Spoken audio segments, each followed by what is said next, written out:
আমার ছোট ছোট ভাইয়েরা স্বামীর কাঁধে ভিক্ষের ঝুলে দিয়েছি। ছোট একটা মেয়ে আছে, তার মুখে কিছু তুলে দিতে পারেনি মা হয়ে। শুধু মা হয়েই মা সন্তানের কাছে দাঁড়িয়ে আছে। মায়ের কর্তব্য পালন করতে পারিনি গো, মায়ের কর্তব্য পালন করতে পারেনি বলে তো সন্তান মুখে লাথি মেরে চলে গেল।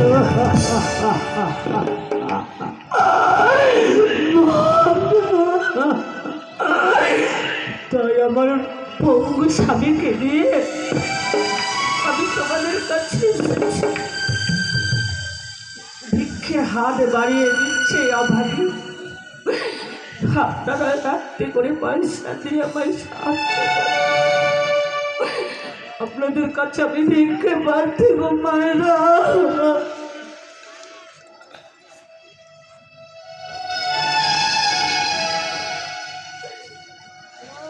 ভিক্ষা তোমরা